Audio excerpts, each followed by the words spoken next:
This video lecture is about the relational algebra. The major source for this material is from the textbook. Now, the current edition, the 7th edition, it's in section 2.6. That does cover the basic relational algebra. Unfortunately, they've removed a lot of material, arguably the 6th edition of the textbook, where it is contained in chapter 6.1. In fact, all of chapter 6 is about theoretical query languages, is in fact much better. So if you have a copy of the 6th edition, you're actually better off. As far as cross-reference material is concerned, this is about the SQL data manipulation language. It's about querying.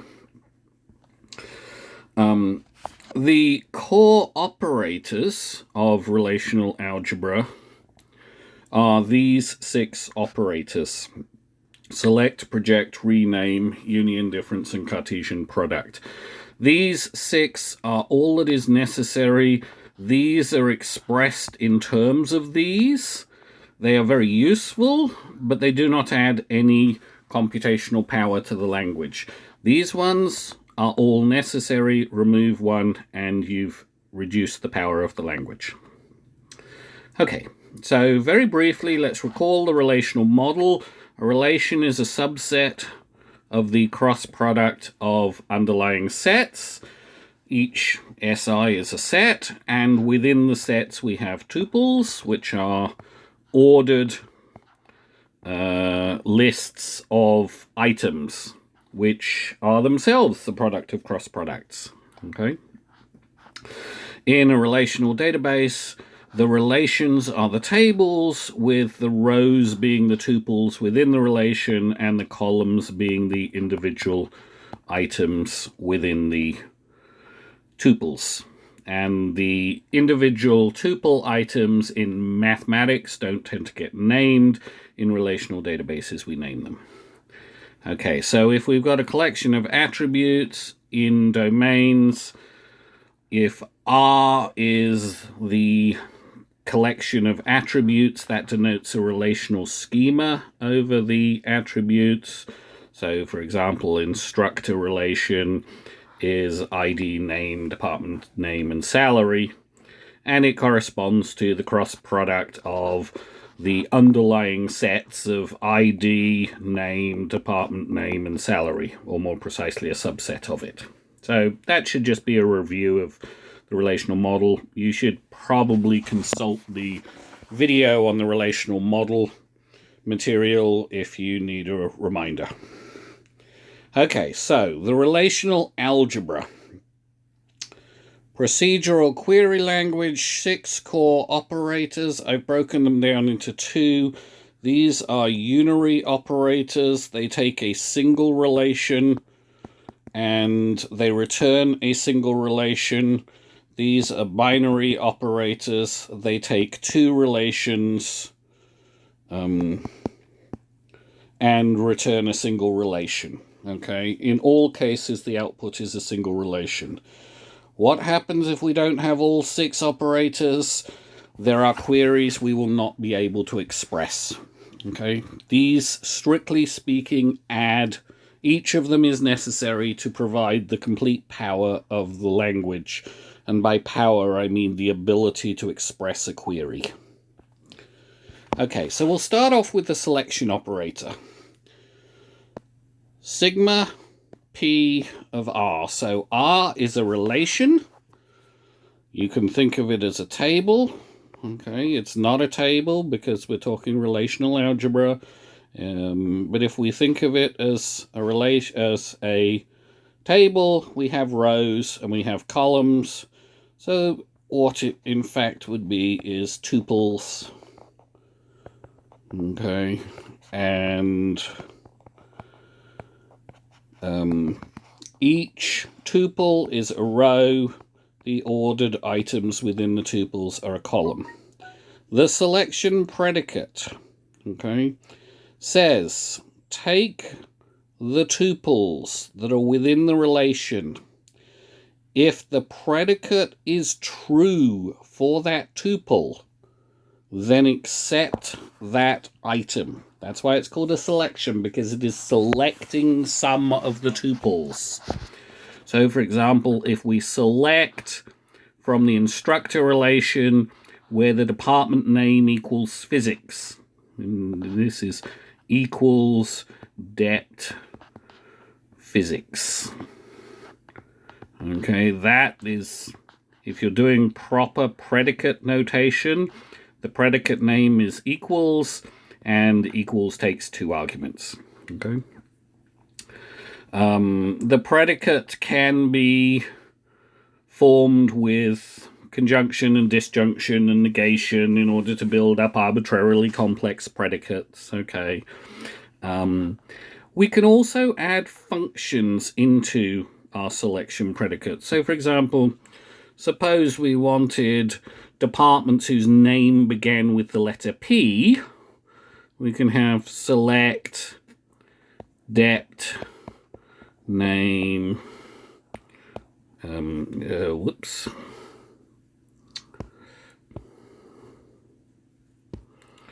like P. Okay, and then the relation is the instructor relation. Suppose we wanted to find out text reviews in the Yelp database that are longer than the a certain length. So review text. Sorry, not review text. We want Charlin review text. Oops. Charlin review text greater than whatever selected from the review table. Okay. So applying a function, applying comparators, these are all perfectly reasonable things to do. Okay. This is the fun part. What part of SQL corresponds to sigma, to the selection? And a lot of people say, well, select corresponds to selection, but it doesn't, because select doesn't take a predicate. Okay. This is not the case. The predicate happens after the where clause. Where. This is where we have our predicate. This is where we have statements like select whatever from review where char length review text is greater than whatever, and maybe other conditions. Maybe we have other conditions. So the key point, and this has caused a lot of confusion for people in database and in history. This is sigma. This is the selection portion, okay?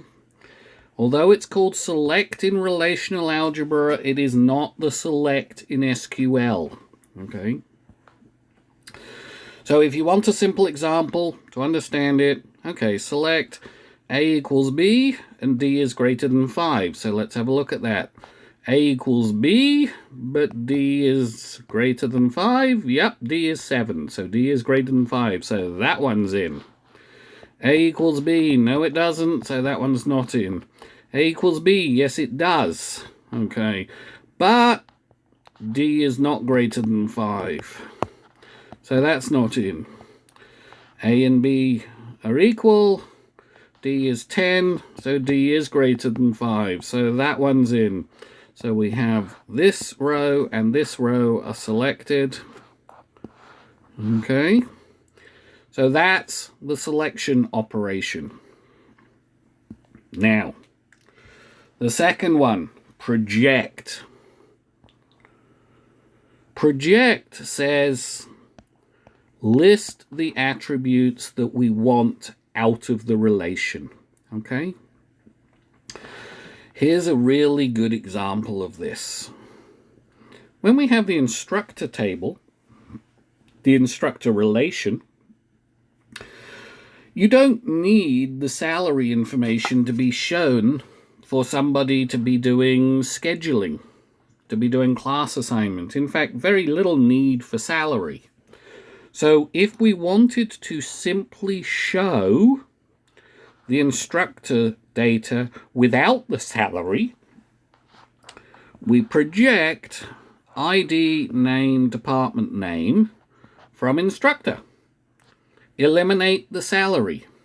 Okay? Now, do remember, relations are sets, and so when you remove an item from a set, when you remove one of the columns within a tuple, you may wind up having duplicates. So duplicates are removed in relational algebra. Which part of SQL does projection correspond to? It corresponds to select. Okay? This is the one where select whatever it is we want from review. Those are the columns we want. Oops. Which is identical to this projection. Okay? So select is relational algebra project. Let's give a little example of this. Suppose we have this relation with ABC, and we say, just give me the columns A and C. Okay, so initially we just do this. That gives us an alpha 1, beta 1, beta 2. But those are duplicates, so we just have the 1 alpha 1, and the rest remains. Okay. Now notice that this is different from SQL. SQL by default does not eliminate duplicates. Okay. So if duplicate elimination is important, that needs to be added in the SQL query. Okay, the third unary operator is rename, and this one seems strange.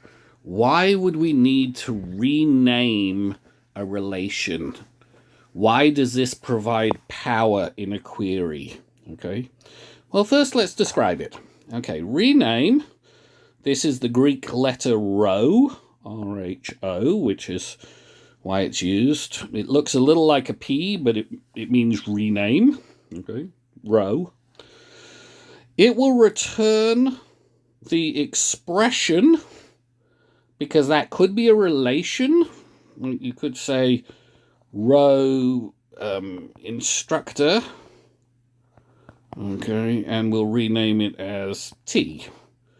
So that gives us, conceptually, we still have the relation instructor, and conceptually we now have another relation that we'll call T, which is identical to instructor, except for one difference, and this is important.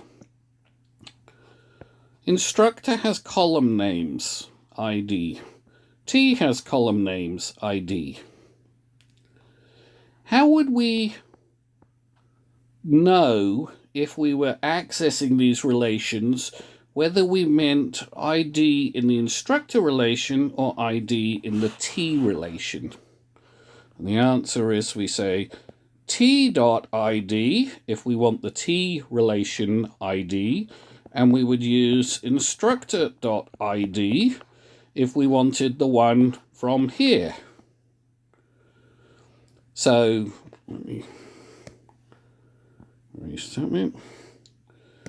So, the way we're doing this is we are able to identify which column in which relation we are referring to. And this will become extremely important when we look at the binary operators, because sometimes we will want to combine a relation with itself. Okay, let's look at the union operators, the binary operators. The first one of these is union. Suppose we want to take two relations R and S and combine them by forming the set union. This is simply the set of tuples where the tuple is either in the first relation or the second relation. Now, two key points. First of all, the tuples have to be the same length. Okay? If they're not the same length, then the two sets are incompatible. So we can't do something like instructor union courses. Okay? This won't work. We could do instructor project ID union student project ID. Now, this may or may not be useful, okay? The key point, though, is we now have equal length relations, and the second point is they have to be compatible, okay? We couldn't do, let's project the ID from instructor and union this with, say, the name from student, or the name from instructor, for that matter. Neither of those would be acceptable. Okay, so this fails on compatibility. This fails on compatibility, but also just on arity. They don't have the same number of columns. So same number of attributes, and each attribute domain is compatible. Okay. So an example of this, and this would not be uncommon, let's grab things like course IDs from sections, and those will be compatible. Okay. So in this particular case, we are saying we've got the section, select the fall semester in the year 2019, grab the course ID, and select the spring semester in the year 2020, and then grab the course ID, and then take the union of those two. Okay, a simpler example. Let's suppose we have two columns, A and B, in each of two relations. In order to form the union, we say, okay, this is going to be in it, this is going to be in it, this is going to be in it, just automatically, because we can just start with one of them, and then we say, okay, is this different? Yep, there's an alpha in there, but not an alpha 2. So that'll also be in it. There's a beta and a 3. That's also in it. Wait a minute, sorry. This one isn't in there. This one's already in there, so we don't need to duplicate it. So that one was in both of them. And this is from R, this is from R, this is from R, this is from S, and this is from S. Okay. So it's what we would expect from a union operation. Okay, set difference. Similar to set union, except all we do is we take the tuples that are in the first set but not in the second. We take the tuples that are in the first set but are not in the second set. Okay. Now, if there's additional tuples in the second set, they just get ignored. Okay. It doesn't matter. So, as with unions, you've got to have compatible relations. So, same arity, and the attributes have to have compatible domains. Okay. In the case of a relational database, compatible domains amounts to things like varchar will work with other varchars, even if they're different lengths. The union will typically take the longer of the varchars. Same thing with a char. In the case of the numeric domains, they typically have to be identical numeric domains, but you would have to look up the specific details for types you care about. So now if we want courses in the fall semester but not in the winter semester, this is the same as our union. Find the courses in the 2019 fall semester, so select those from the section, pull out the course ID from that, and then remove any courses in there that are also taught in the spring 2020 section. Okay, if there are courses taught in spring 2020 that are not taught in 2019, they're just ignored. Okay. How do we do set difference in MySQL? Subqueries. Okay. Set difference you can do by basically saying select course ID, select the semester. Let me go over here. It'll be easier. This is getting confusing between the relational algebra select and the SQL select. So project, meaning select course ID, okay, from section, okay, where, and then this is fall and 2019. So I assume by now you can do the predicate for that.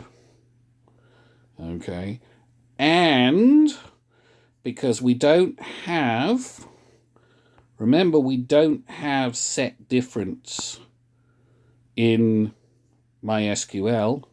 So what we do is and course ID not in select, and now you find the course that is taught in 2020, in spring of 2020. So that's how you deal with the fact that there is no except, there is no intersection. So to deal with the except, this lack of a minus, you do subqueries. So set difference from two relations. Here's R. Alpha 1. There's an alpha 2, but not an alpha 1, so that's in there. Alpha 2. There's an alpha 2 in there, so it's gone. Beta 1. No, there's a beta 3 there, but no beta 1, so those are both there. So this gets removed, and that's how we get R minus S. Okay, now let's look at the Cartesian product operator. This is R cross S, and it is pronounced cross, not times. Okay, so R cross S, this is take the two tuples and concatenate them. So take the first tuple from the relation and take the second tuple from the second relation, concatenate them together. So, by way of example, let us suppose we have R equals A, B, C. And you can imagine these are in tuples, okay? S equals 1, 2, and you know what? I'm going to stop at 2 because this gets big. R cross S equals, we take A, put it with the 1, A, put it with the 2, B, put it with the 1, B, put it with the 2, C, put it with the 1, C, whoops,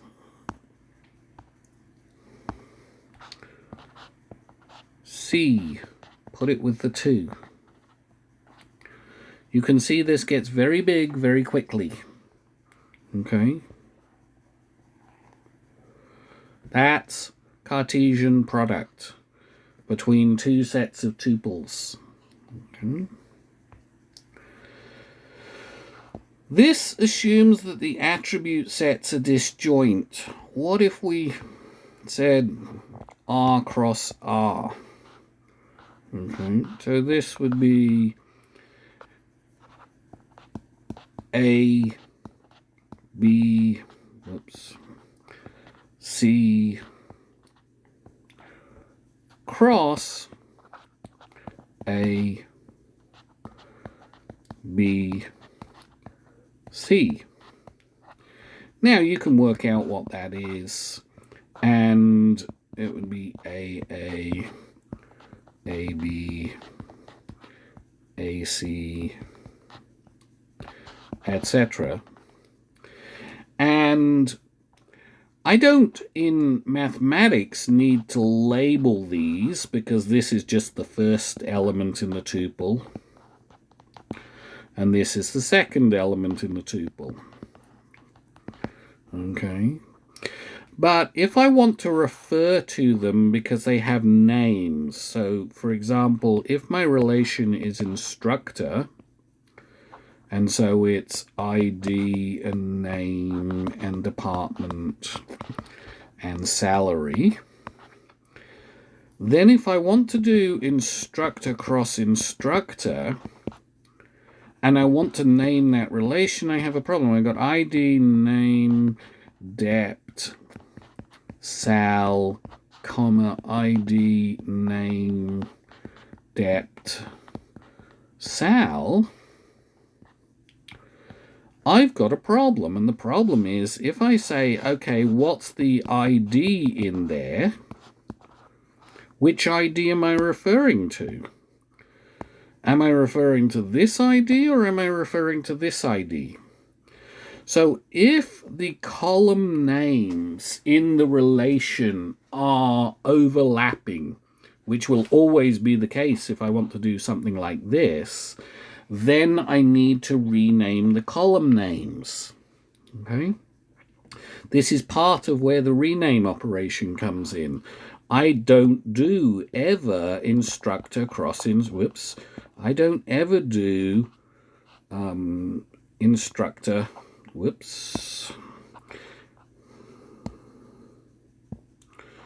I don't ever do instructor cross instructor. What I'll do is instructor cross rename, let's say T instructor. So then I have the call this S. S is now the relation ID, name, debt, salary, comma, T ID, T name, T debt, and T sal. Okay. So, renaming of columns may be necessary. So let's say I want to take the Cartesian product of these two. Alpha 1, alpha 10a, alpha 1, beta 10a, alpha 1, beta 20b, alpha 1, gamma 10b, and then do the whole thing again except with beta 2. So beta 2, alpha 10a, beta 2, beta 10a, beta 2, beta 20b, and beta 2, gamma 10b. Okay. We can compose these operators together. So take the cross product of two relations and then select where A equals C. So that's going to, the cross product gives us this, then, which we know from the previous page, then we're going to get that one, we're going to reject that one, we're going to reject that one, we're going to reject that one. This one we'll also reject because beta isn't equal to alpha, but we will take that one, and we will take that one, and we will reject that one. So there we have it. Alpha 1, alpha 10A, beta 2, beta 10A, beta 2, beta 20B. Okay. That's an example of operator composition. If you want to turn it into a general query, and we're thinking in terms of, say, salaries at universities, how can we find the instructors with the largest salary? Because there could be more than one. There might only be one. Okay. First of all, we need to find instructors whose salary is less than some other instructor. Because if your salary is less than some other instructor, it can't be the largest. So let us start by saying, give me a renaming of the instructor relation. So we'll rename that as temp. And cross-product that with instructor. So we're going to map them together. So if we think about this, we'll have Einstein, 1, 2, 3, Einstein physics, 142K. And then, because it's cross-product with itself, Einstein physics, 142K. And then we'll have 1, 2, 3, Einstein physics, 142K.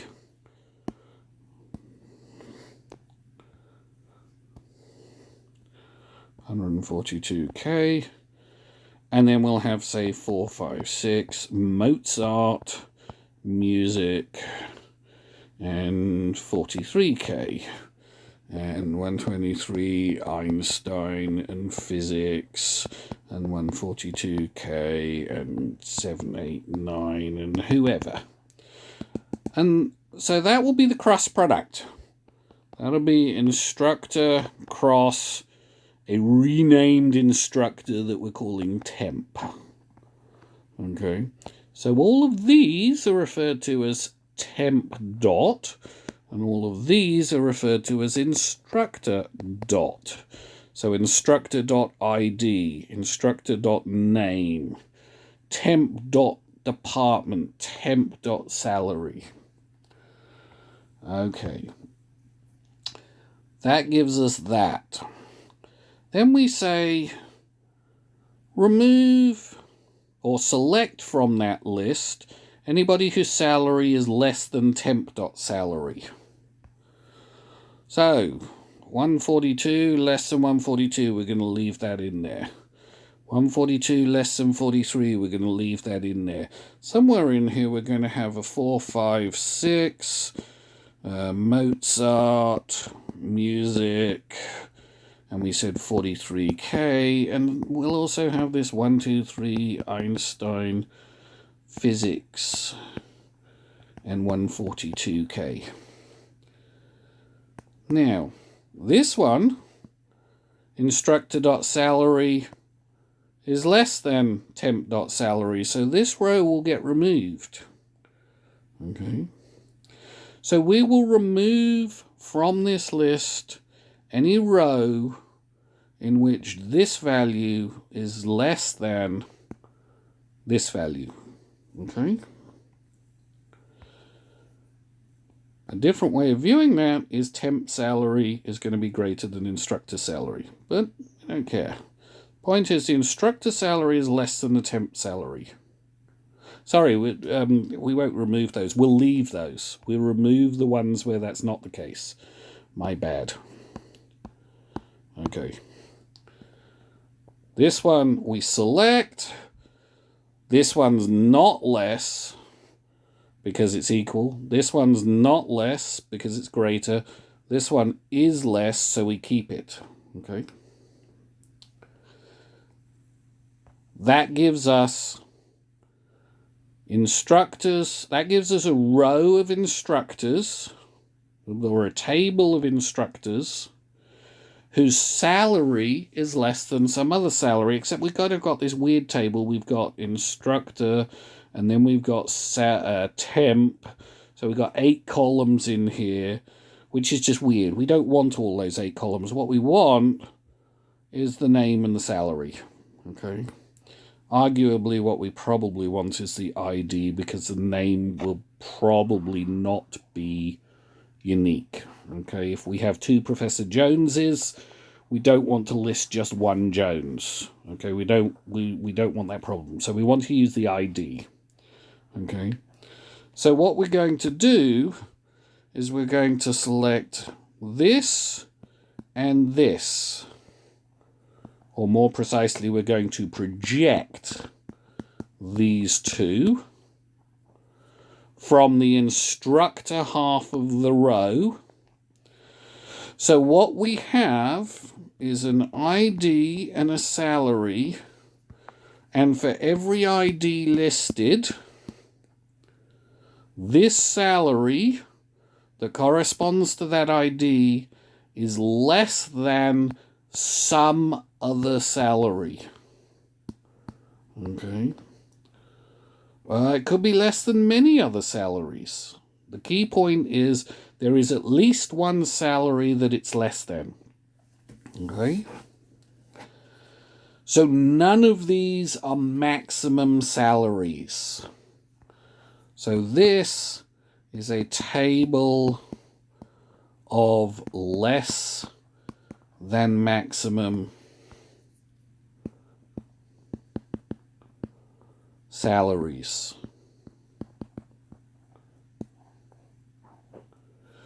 Well, if this is the table that's less than the maximum salaries, then let's remove this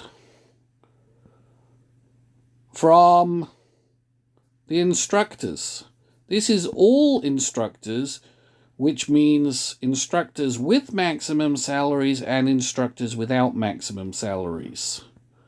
With plus without max sal. And this is without max sal. So if we remove all of those without the max sal from the list of all instructors, we're left with just those with maximum salaries. So that's how this operation works. Okay. So we take all of the instructors minus those without max sal, and we will be left with only those with max sal. Okay. And this is in fact a common theme. If you want to identify groups of things, you think in terms of this is what this group has, and so this is what this group doesn't have, and so if I take the entire group and subtract the ones that I don't want, then I'm left with the ones that I do want. Okay. For example, if I want to find out how many hours people work on the weekends, I find out how many hours people work, and I subtract the hours that they work on the weekdays. Okay, that's an example of how that gets used. More broadly, we can now talk about the formal definition of the relational algebra. A basic expression in the relational algebra is either a relation in the database, so this is a base relation, instructor, course, section, students, or some constant relation. So this is just a constant relation, okay? A general relational algebra expression is either a basic expression or an expression that we conduct recursively using one of the 6 basic operators. So in other words, I start with my basic expressions and I build up an arbitrary relational algebra. I construct this recursively so I can build them to be arbitrarily complex. That is all of the relational algebra, except it turns out that it's helpful to have some additional operators. Rather than cover those in this video, I'm going to label this video Relational Algebra Core Operators, and I will then do a second video that provides the additional operators.